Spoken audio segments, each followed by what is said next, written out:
Volvamos al principio. Buenas tardes a todas, todos, todes que estéis hoy con nosotros y vamos ahora a tener esta primera charla que como os decía, bueno, yo había traído algo aquí en plan friki, que si además lo encuentro, Antonio, ya será la leche.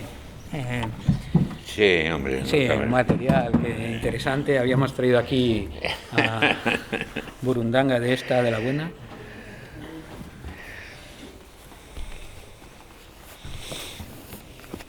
Pues todos conocéis a Antonio Altarriba porque, como os decía hace un momento, es, si no el guionista, sí uno de los 2 o 3 guionistas más internacionales y más premiados, más reconocidos del cómic que se hace en España.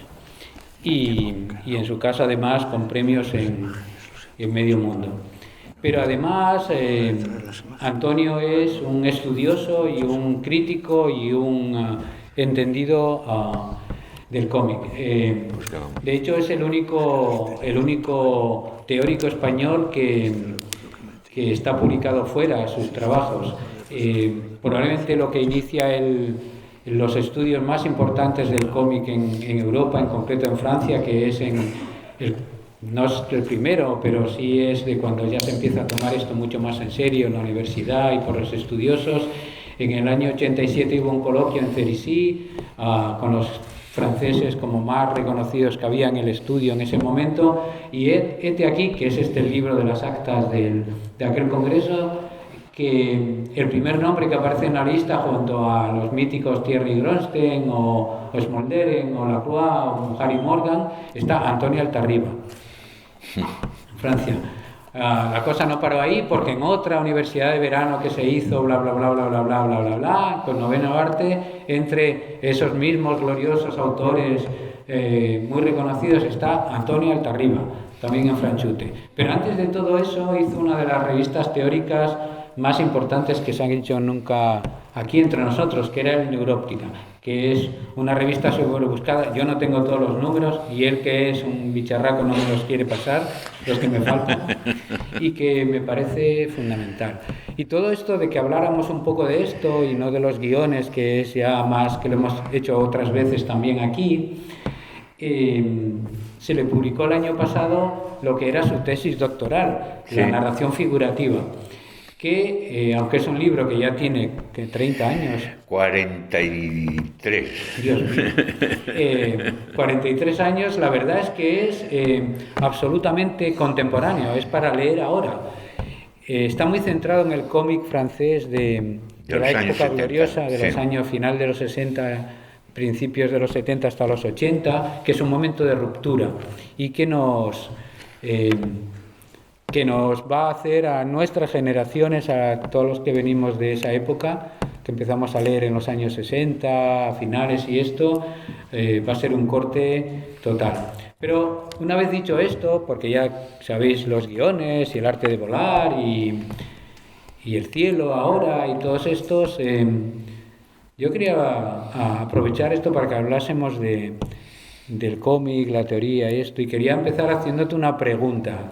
Y la pregunta es, si te pregunto qué es el cómic, vamos a tener 1000 problemas. Pues nos dirán que sí, no sé qué no lo es, lo otro sí lo es y tal. No, yo quería preguntarte, para ti, ¿qué será el cómic?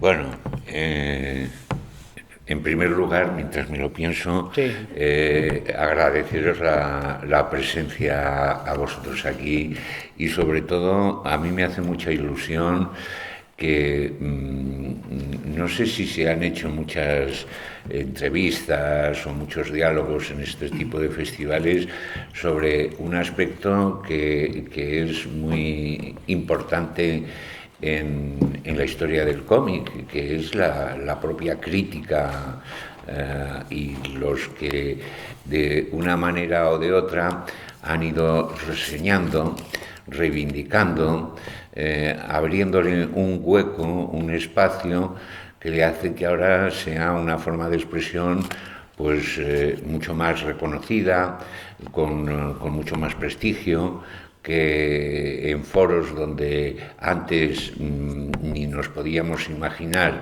que pudiera tener acceso, pues entra y salga, como en los, pues no sé, en museos, en universidades. Os decía Ángel que esta tesis que yo leí, la leí en el 81.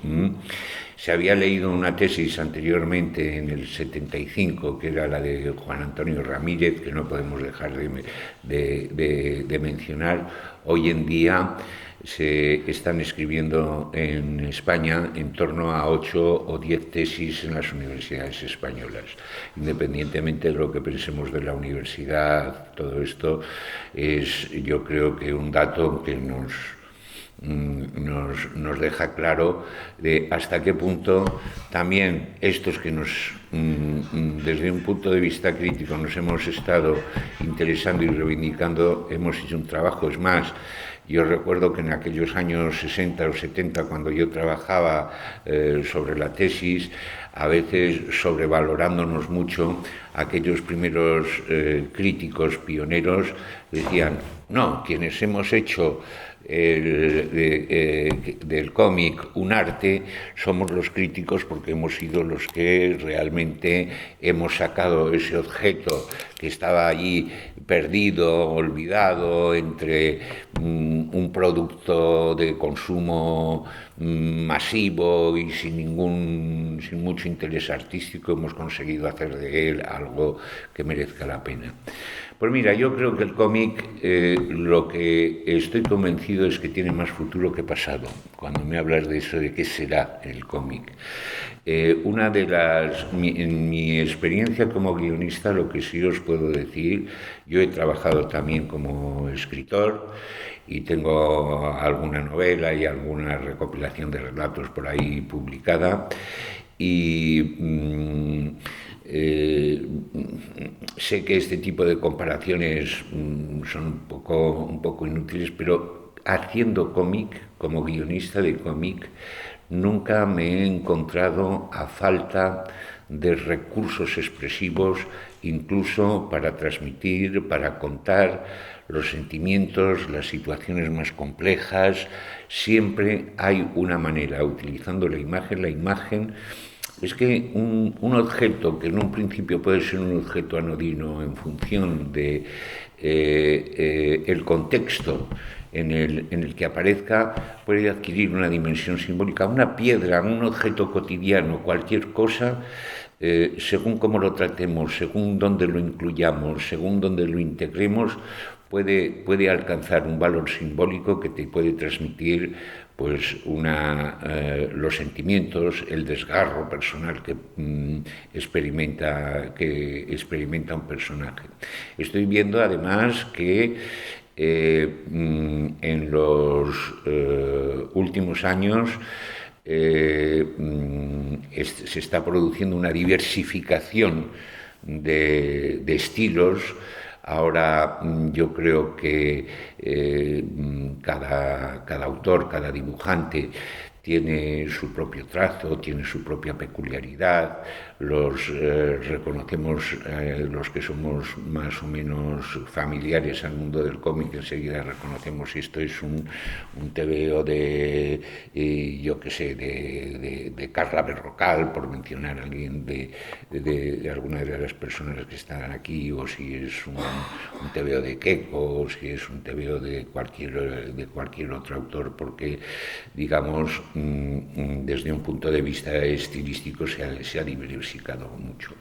Yo no me atrevo a entrar en la incidencia, que es lo que más sobre lo que más se suele hablar, la incidencia que pueden tener las nuevas tecnologías en el medio, y si eso lo convertirá en un medio en un medio que también, como otros, acabe abandonando el papel para pasar a otros soportes como las pantallas. Tampoco me atrevo a pronosticar el efecto que pueden tener algunas aplicaciones como la inteligencia artificial que tanto nos preocupa. Lo que sí os digo es que de momento uno de los sectores que mejor resiste los embates de las nuevas tecnologías es el cómic. El cómic es un medio que se ha hecho muy fuerte en su formato libro. Si os fijáis y vais a una librería, os daréis cuenta que la sección de cómic brilla especialmente y destaca en el conjunto porque, bueno, pues no es... es importante que, claro, eso esté hecho por dibujantes, por gente que está muy próxima al mundo de la imagen, de la plástica, y realmente las portadas, todo lo que rodea como objeto comercial al libro está extraordinariamente cuidado. Yo creo que en líneas generales en este país se edita bastante bien, se cuidan los cómics, ¿no? Y eso hace que el lector de cómics sea especialmente fetichista. De hecho, yo por lo menos las cifras que tengo de Francia es que nuestros libros, los libros que yo publico allí, la venta online, la venta para el libro como libro electrónico, a expensas que entren otros formatos que quizá puedan ser más competitivos, es apenas significativa. Entre el 3, 4, en el mejor de los casos el 5%. El resto se sigue vendiendo en papel y el público se muestra se muestra lo suficientemente satisfecho. Entonces yo creo que sobre todo tendremos autores y historias que nos harán descubrir todavía de manera más clara el gran potencial del cómic. El cómic será más grande. Hay en estos, digamos, 40 y tantos años desde que yo hice la tesis hasta acá, ha evolucionado mucho en su consideración. Dentro de 40 y tantos años nos podemos volver a reunir aquí para retomar el tema. Yo voy a estar, tú no sé. Yo también, por supuesto. Bueno, ya está, hay una cita aquí próxima. Y estoy seguro de que estaréis, y vosotros también, y estaréis de acuerdo en que yo tenía razón y que tenemos un abanico de historias increíble y una cantidad disponible de recursos expresivos que nos dejan admirados en cada caso. Ahí hay muchos... tenía ahora pensado a continuación preguntarte, entonces tú cómo ves la posible vanguardia, cómo será la vanguardia en el cómic, ¿no? Pero antes que esa... así te la vas pensando mientras sí. En tu cabeza, como tienes como dos procesadores, con uno vas en uno y con otro me respondes. Se habla mucho y se ha escrito mucho y habéis escrito bastante sobre la influencia de la sociedad en el cómic. Sí. Pues, y los héroes americanos se fueron a la guerra cuando la Segunda Guerra Mundial. Los superhéroes norteamericanos se fueron a combatir contra Irak cuando la cosa aquella y tal, no sé qué. Pero me interesa más la influencia del cómic en la sociedad. Es decir, mientras que la otra pues puede ser más evidente, ¿cómo es esta? Porque, por ejemplo, en la actualidad española más o menos reciente se ha hablado mucho, dado que tenemos una de las policías más corruptas del mundo y más inútiles, pues se ha dicho, es que eso es como si lo hicieran Mortadelo y Filemón. Y se usa mucho, ¿no? Dicen, sí, lo de espiar a no sé quién es, y lo hicieron tan mal como Mortadelo y Filemón. Y continuamente, y esto que tiene una parte que es negativa, que es cuando algo se hace mal, se utiliza un cómic, sí, como tal, ¿no? Para decirlo. Pero también es cierto que es una influencia, aunque a mí Mortadelo y Filemón no es uno de mis cómics fetiches, ni mucho menos, pero es como una influencia del cómic en la sociedad. ¿Tú esto qué te parece? ¿Crees que el cómic ¿por dónde iría que tenga una influencia mayor? Ya no somos un arte popular, ya no somos somos un medio de la cultura. O sea, te tienes que pegar en una librería con Gómez Jurado y con Stephen King. No te tienes ya que pegar en el kiosco entre Superman y el DDT. Entonces, ¿cómo ves tú esto de la posible, hacia dónde vamos en este sentido? Fíjate que, de hecho, por ejemplo, quizá una de las...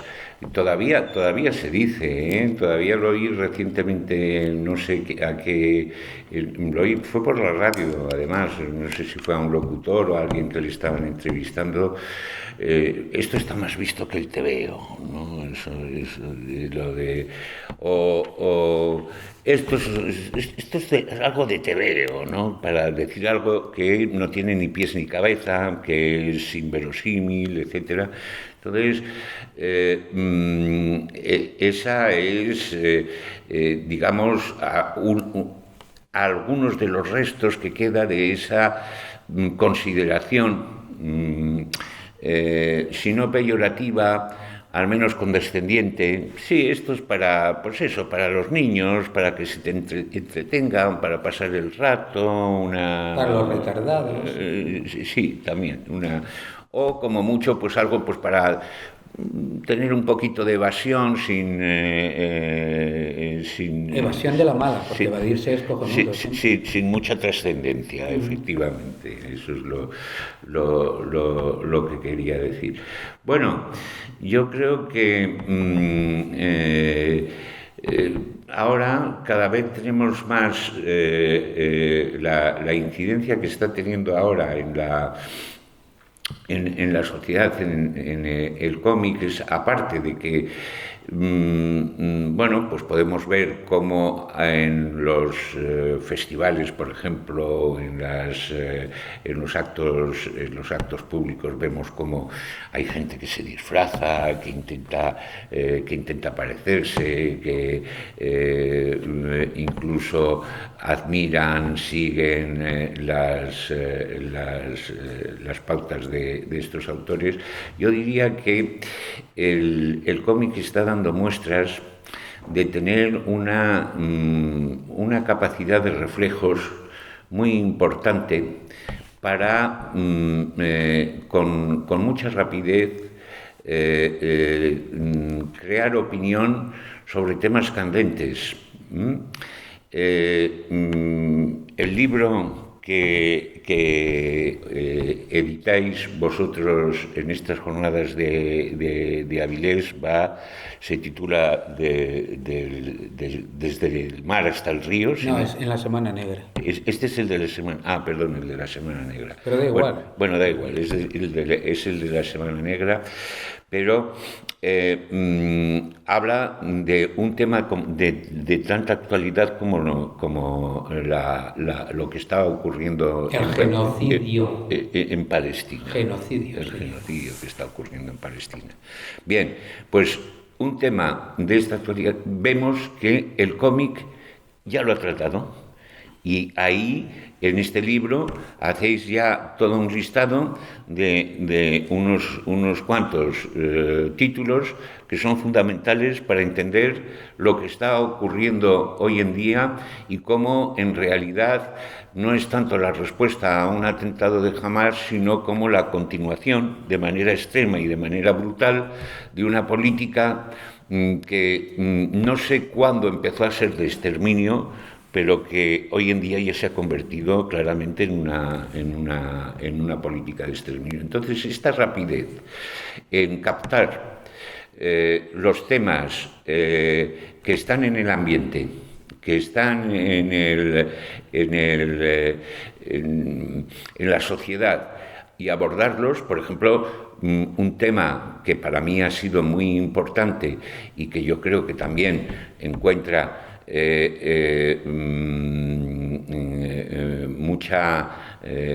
muchos títulos dentro del cómic, es el de la memoria histórica. en el 2007, creo recordar, se crea, se elabora la Ley de Memoria Histórica en tiempos de Zapatero, si no me equivoco es en 2007. Ya existían antecedentes dentro del TVO que intentaban tratar y plantear una nueva visión que no fuera dentro, incluso en los finales del franquismo, ya había autores que a veces con riesgo más o menos de censura intentaban revisar lo que era la presentación tradicional del régimen de lo que había ocurrido durante la guerra civil y durante el franquismo. Hay muchísimos temas, por ejemplo, ahora me viene a la cabeza, no sé si sabéis, esto a modo de anécdota, que existe hoy en día una disciplina, lo consideran como una disciplina que se llama medicina gráfica. Hoy en día puedes ir a la consulta de un médico y te pueden recetar un cómic. No es habitual, pero puede ocurrir. Espero que no sea un médico psiquiatra. No, es realmente, si os dais cuenta, hay muchos libros, una gran cantidad de libros que de una manera o de otra abordan problemas personales de enfermedades que han tenido distintos tipos de personas, son distintos desde, yo qué sé, desde diagnósticos de cáncer, desde problemas de VIH, desde trastornos mentales. Si vais a internet y tecleáis medicina gráfica, os encontraréis una página web con más de 300 títulos ya repertoriados, en donde vemos cómo se ha vivido un acontecimiento que normalmente marca nuestras vidas. Cuando vamos al médico y recibimos un diagnóstico que es realmente preocupante, claro, eso es una bomba de racimo casi que cae en cada uno de los hogares. Los médicos, cuando lo dicen, no son conscientes de lo que provocan sus diagnósticos y sus tratamientos, ¿no? Y en ese sentido, por ejemplo, pues está siendo muy útil para los propios sanitarios, tanto enfermeros como médicos, esta disciplina que es la medicina gráfica y que les hace ser mucho más empáticos y mucho más sensibles con las consecuencias que tienen su actividad médica. Es un medio que está al alcance, podríamos decir, si no de todos, de una gran parte montar una película requiere ya unos presupuestos que son bastante caros, pero contar una historia con dibujos y publicarla en un libro se puede hacer con un presupuesto relativamente reducido, y eso es lo que yo creo que le da al medio esa capacidad de reacción, esa incluso capacidad de detección de los problemas para ponernos sobre aviso como creador de opinión, y eso yo creo que será lo que ya está teniendo una incidencia dentro de nuestra sociedad, el cómic como generador de alertas, como diseccionador de problemas, como denunciador de injusticias, el cómic a la vanguardia del análisis y de la crítica social, y poniéndonos sobre aviso del mundo que ya estamos viviendo o del mundo que todavía nos espera. Que está muy bien y que es muy optimista a tu punto. Esto me ha hecho recordar que en un programa de estos de la radio, en plan culto y tal, de estos que llevan ahí a gente, estaba oyendo porque este año eran el 20 aniversario de los atentados en los trenes. Sí. Y entonces comentaban que este acontecimiento, esta masacre, no había dado lugar a ningún tipo de obra artística, que no había nada. Y yo pensé, ¿cómo que no? Hay una novela gráfica que se llamó 11M, que sí que lo hizo. Sí. Lo hizo creo que para celebrar que para recordar los 10 años o una cosa así. Y la editó Planeta, que no es, era Planeta, no, era Panini, bueno, a los efectos y tal. Lo que no tuvo ningún tipo de circulación, porque como había el problema de la fake news de que había sido unos moros de ETA, pues entonces que no hicieron nada con ella, ¿no? Y ahora se volvió a reeditar, pero también tarde, nunca, y qué sé yo. Y eso, que parece ser que por lo que estaban comentando aquellos señores tan cultos, no había dado nada de sí, se lo había dado en el cómic. Además era un cómic bastante, quiero decir, era bien, muy bien documentado. Transcribir el juicio, tampoco era mucha más cosa. Pues ni siquiera lo apuntaban ahí, ¿no? Lo cual a mí me parece, bueno, el cómic sí lo hizo, lo que pasa que vosotros sois unos cenutrios que os creéis muy listos y muy enterados, y lo que no sea cine de boyero y no sé qué, y lo que ponga el Babelia o el ABC Cultural no os enteráis de nada. Pero está en la parte de, bueno, sí que hace, pero a veces lo que pasa es que como que no se hubiera hecho nada. Y esto me retrotrae después de lo que has comentado, que en alguna parte lo contesta, pero ¿por dónde irá la vanguardia en el cómic? ¿Por dónde irá? La vanguardia en el cómic. Es decir, tú que vienes del cómic más formalista, al principio quizá, y te pasas luego y con muchísimo éxito al cómic más narrativo, están los términos de Grostin, pues más o menos, ¿no? ¿Por dónde crees que va a ir? Porque quiero decir lo que se decía a principios de los 80, esto va a acabar con el cómic, esto no es cómic, no sé qué, es justo lo que permitió que siguiera existiendo, justo aquello fue lo que nos trajo a esto.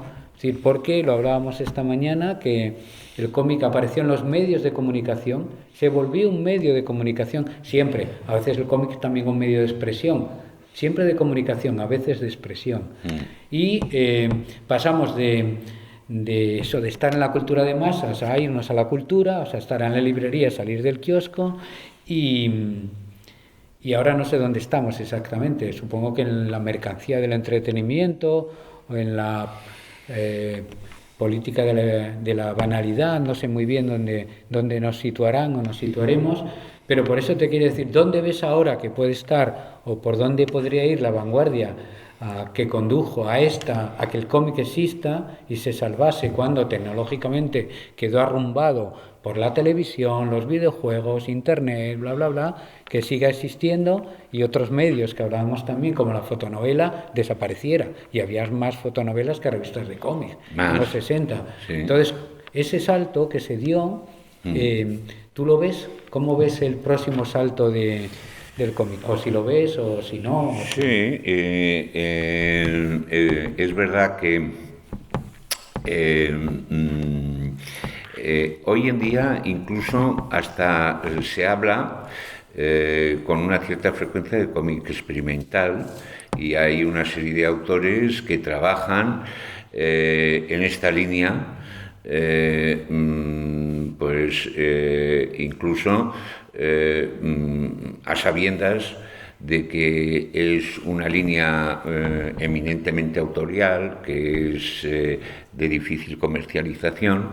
En líneas generales podríamos decir que el cómic experimental hoy en día está trabajando con la disolución de las formas figurativas, es decir, está yendo, por ejemplo, a contenidos abstractos, de jugar con formas y colores y a partir de ellos intentar crear toda una serie de asociaciones de una narratividad que no sería la narratividad de esta de lógica de acontecimientos como suele ocurrir en el cine o en la literatura o en todas las formas de arte de arte narrativos, pero yo creo que el papel que tienen las vanguardias, tú lo decías, lo que de alguna manera fue experimental en los años 80 fue lo que luego se incorporó a algunas de sus fórmulas y fueron los que renovaron la manera de hacer historieta. La vanguardia es muy importante, o las utilizaciones experimentales es muy importante en toda forma creativa, porque de alguna manera o de otra acaban siendo, algunos dicen que acaban siendo recuperadas por el sistema, la parte mainstream, ¿no? Pero siempre enriqueciéndolas. Y yo creo que si hoy en día, por ejemplo, incluso en los géneros que podemos considerar más comerciales, como en los superhéroes, pues vemos que se plantean problemas, que tienen unos diálogos que han salido de ser el continuo intercambio de mega peleas con fondo galáctico, y tienen pues también más trasfondo psicológico, unos personajes más densos, más problemáticos, e incluso una secuencialización, una composición, un montaje de la página mucho más atrevidos, con la utilización de ciertos escorzos, etcétera. Es en la medida en la que en aquellos años 80 pues algunos estuvimos trabajando pues en descubrir formas de composición de página novedosas, en conseguir contar historias sin palabras, pero que fueran autosuficientes por los valores o por los indicios gráficos que se iban dando, los valores simbólicos que adquirían algunos de los objetos representados allí en ese tipo de viñetas. Y en ese sentido, a mí me parece que es un signo de salud el que haya un cómic experimental. Muy probablemente las formas más extremas de cómic experimental, curiosamente hay algunos que hasta tienen Here, por ejemplo, es una obra que como planteamiento es un planteamiento claramente experimental, y sin embargo tuvo una difusión y unas ventas relativamente importantes, ¿no? Y él, en ese libro, por ejemplo, reivindica, podríamos decir, el cómic es un juego entre el espacio y el tiempo. El espacio de la página se convierte en el tiempo de la narración, ¿no? Y en ese juego es donde se dirime la creación de la historia. La apuesta de Maguire, del autor de Here, por el espacio, es decir, coger y representar un espacio a lo largo de la historia, pero desde hace miles y cientos de miles de años hasta la actualidad, cómo va evolucionando un espacio, pues eso puede tener también unas consecuencias o unas influencias en un cómic que pueda ser también más mainstream. Yo, si os fijáis, daros cuenta de que en los cómics que compráis normalmente, si sois especialmente sensibles, encontraréis que, por ejemplo, cada vez hay más infracciones a lo que podríamos decir al código más convencional dentro de la historieta. Pues de pronto, formas o partes del dibujo que salen de la viñeta, que sobresalen de la viñeta, que se van al margen, que utilizan incluso el margen para introducir algunos otros elementos gráficos o narrativos, la disposición a veces que se busca crear composiciones de página en donde las tiras funcionen en disposición vertical en lugar de disposición horizontal, juegos de ese estilo que alegran mucho la vista y que muy a menudo constituyen un logro muy importante para expresar una acción que puede ser tan convencional como una pelea entre personajes, ¿no?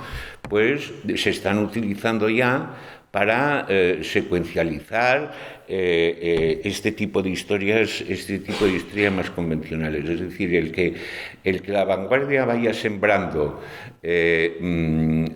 aportaciones es interesante en la medida en la que luego eso va a ser recuperado, si queréis, absorbido, pero al mismo tiempo enriqueciendo el propio medio. Es fundamental que exista la vanguardia. Y ya que nos queda menos tiempo, que es el coloquio iniciático de todo lo que vino después, que no fue poco, claro, en el mercado francés, que es el otro mercado junto a los otros dos que dominan el cómic en el mundo, el japonés y el norteamericano. Aquí andabais en esa época, todos vosotros, tú incluido en la vanguardia de la teoría, buscando algo que se llama la especificidad del cómic. Es decir, era una época de reivindicación, de que el cómic necesitaba tener una serie de aposentamientos y de buscar su valor, digamos, académico, ¿no? Se ha reconocido en la universidad, en la academia, ¿no? En aquella época, buscando los valores donde fuera, no en qué bien me lo paso, que eso no sirve en nada en la academia, sino en qué valores podía tener. Y lo principal para convertirlo en un arte, en este caso espero que fuera un arte narrativo, porque en el arte narrativo la palabra más importante es narrativo, no arte, según mi opinión.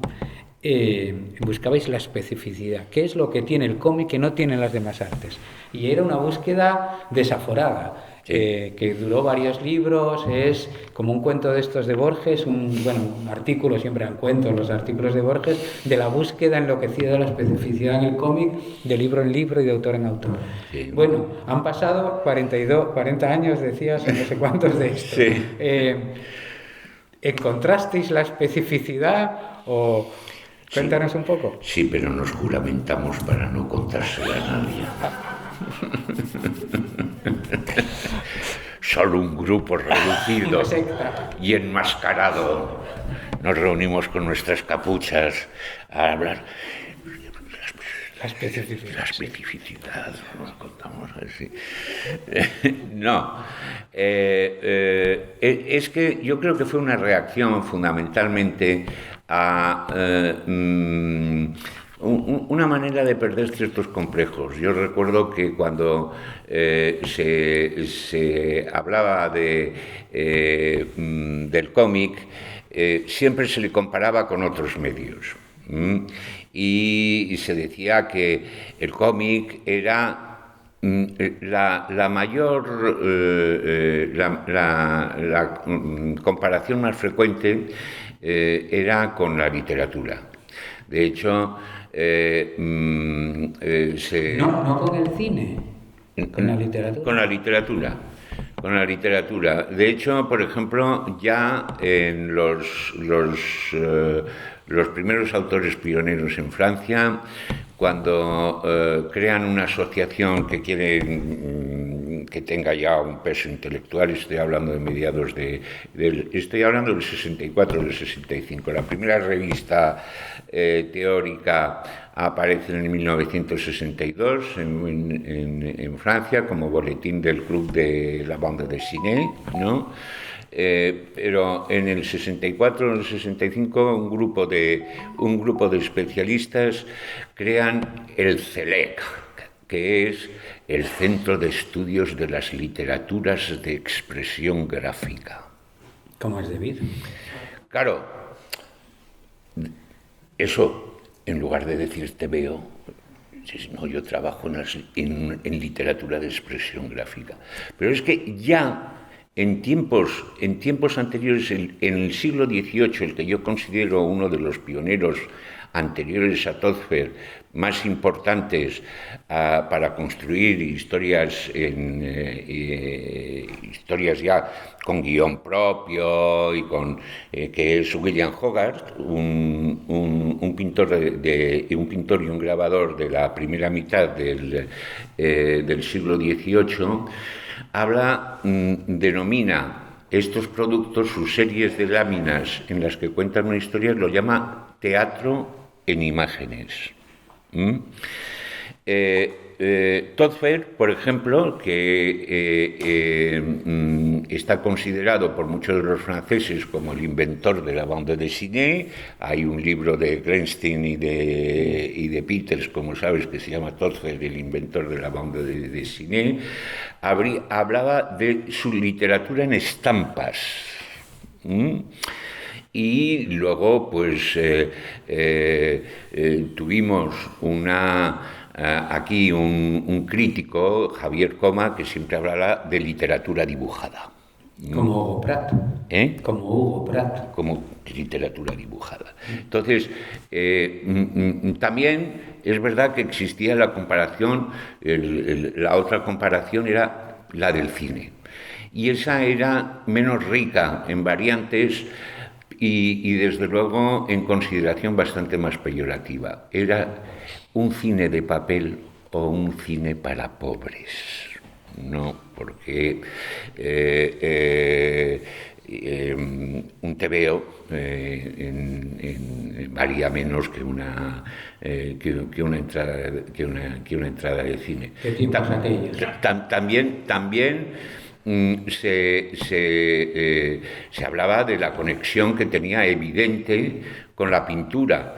De hecho, cuando hacen una exposición que se llama, no la narración figurativa, como se llama mi tesis, sino la figuración narrativa, al revés, que yo le di un poco la vuelta a la cosa.